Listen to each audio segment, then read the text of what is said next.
본문은 다윗이 죽음의 위협을 느낄 때 그리고 동시에 우상 숭배자와 혼합 종교주의자들에게 다른 신도 의지하라고 유혹을 받을 때 하나님을 향해 신앙을 고백하는 시입니다. 말씀드린 것처럼 다윗은 두 가지 문제에 봉착해 있었습니다. 첫째, 죽음의 위협이었습니다. 구체적으로 그가 무엇 때문에 죽음의 위협을 느끼고 있는지 알 수는 없지만 분명한 것은 그는 큰 위기에 봉착해 있었습니다. 그리고 둘째, 그는 우상 숭배의 유혹을 받고 있었습니다. 다윗 주변에서 죽음의 위기를 느끼고 있는 다윗에게 하나님이 아닌 다른 신도 섬기고 의지하라고 유혹하고 있었습니다. 이런 상황 속에서 다윗은 하나님께 피합니다. 1절 말씀입니다. 하나님이여 나를 지켜주소서 내가 주께 피하나이다. 우리가 몇 차례 살펴봤던 것처럼 하나님께 피한다는 고백의 의미는요, 하나님께 다가온 문제를 맡기고 하나님의 도움을 신뢰하고 의지한다는 의미입니다.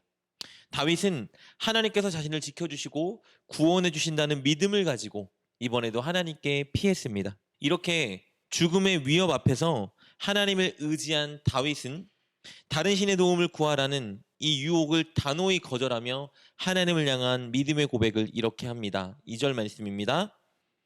내가 여호와께 아뢰되 주는 나의 주님이시오니 주밖에는 나의 복이 없다 하였나이다. 다윗은 하나님만이 자신의 주님, 즉 주인이라 고백합니다. 그리고 하나님만이 자신에게 복이라고 고백하는데요.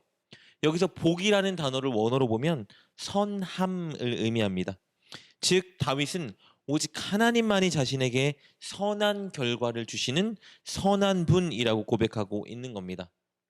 다윗은 자신에게 다가온 위기 앞에 그리고 또 다른 신도 의지하고 다른 신에게 도움을 구하라는 유혹 앞에 하나님만이 오직 자신의 신이며 자신의 선함이라고 고백하고 있는 겁니다. 그리고 이어서 결코 하나님 외에 다른 어떤 신도 의지하거나 섬기지 않겠노라고 결단합니다. 4절입니다. 다른 신에게 예물을 드리는 자는 괴로움이 더할 것이라. 나는 그들이 드리는 피의 전제를 드리지 아니하며 내 입술로 그 이름도 부르지 아니하리로다. 다윗 주변에 있는 많은 이들이 다른 신을 섬기고 있었고 또 하나님을 믿고 의지하는 자들 중에 자기 필요한 대로 다른 신도 동시에 의지하는 사람들이 많이 있었습니다.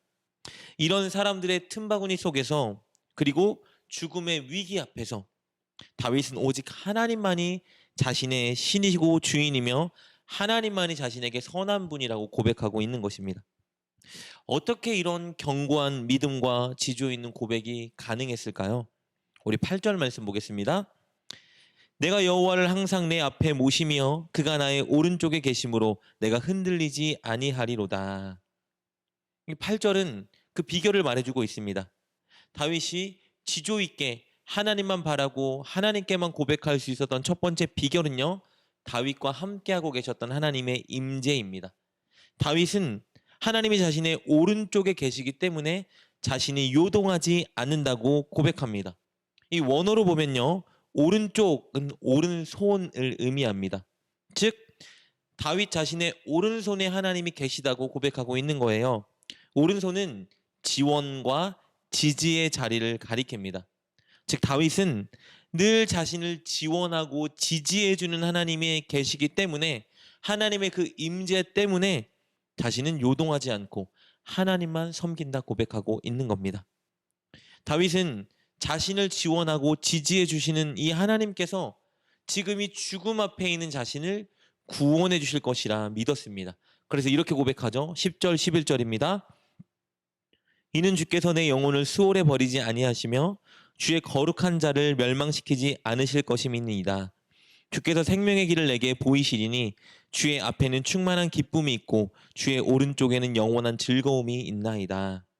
다윗은 하나님께서 자신이 비록 죽음의 위기 속에 있지만 그에게 생명의 길을 보일 것이라 확신하고 있습니다. 그리고 그 하나님의 생명의 길, 구원으로 인해 자신에게 기쁨과 즐거움이 넘칠 것이라 노래하고 있습니다. 이렇게 다윗은 자신의 오른손에 임재하신 하나님을 느끼고 발견했기 때문에 하나님만 의지하고 하나님만 섬기겠다 고백할 수 있었던 겁니다. 그리고 다윗이 흔들리지 않고 하나님만 의지하고 하나님만 섬기겠다 고백할 수 있었던 두 번째 비결, 그것은요, 그 임재하신 하나님을 늘 자신의 중심에 모시고자 하는 결단 때문입니다. 먼저 하나님께서 전적인 은혜로 다윗에게 임재해 주셨지만 동시에 다윗도 임재하신 하나님을 늘 자기 마음 한 중심에 모시겠다고 결단했습니다. 우리 8절 말씀 다시 보겠습니다. 이렇게 기록되어 있죠. 내가 여호와를 항상 내 앞에 모심이여. 늘 하나님을 자기 마음 중심에 모셨기 때문에 어떤 유혹 속에도 흔들리지 않고 어떤 위기 속에도 하나님만 의지할 수 있었던 겁니다. 그렇다면 끝으로 한 가지 더 나누고 싶은 것이 있습니다.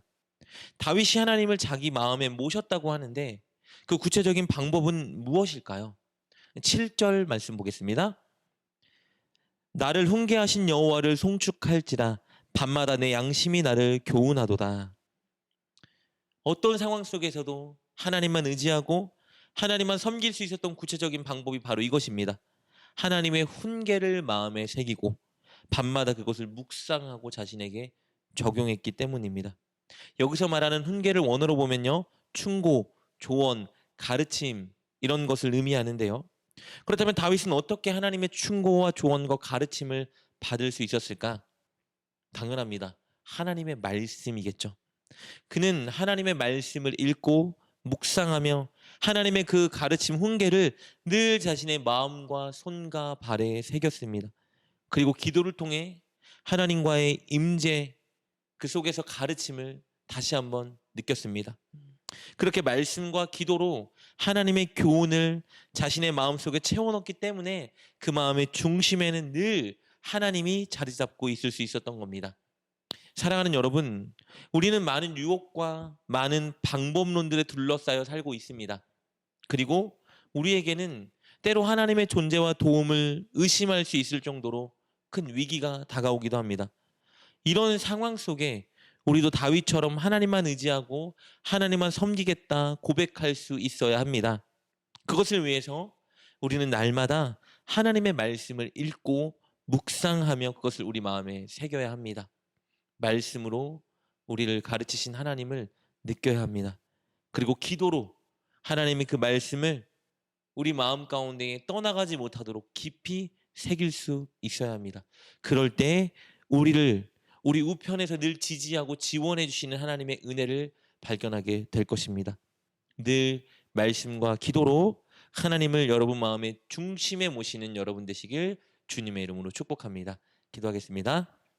하나님, 늘 우리의 오른손에 계셔서 우리를 지원하고 지지해 주시니 감사합니다. 우리가 늘 그 하나님의 임재를 느끼고 보게 하여 주옵소서. 그리고 늘 말씀과 기도로 하나님을 우리 마음의 중심에 모시게 하여 주옵소서. 그래야 어떠한 상황과 유혹 속에도 흔들리지 않고 하나님만 의지하고 섬기는 우리가 되게 하여 주옵소서. 예수님의 이름으로 기도드립니다. 아멘. 오늘 말씀을 통해 깨닫고 결단한 것은 무엇입니까? 그것을 붙들고 하나님께 기도합시다. 그리고 그렇게 실천하며 하루를 살아가는 여러분 되시길 주님의 이름으로 축복합니다.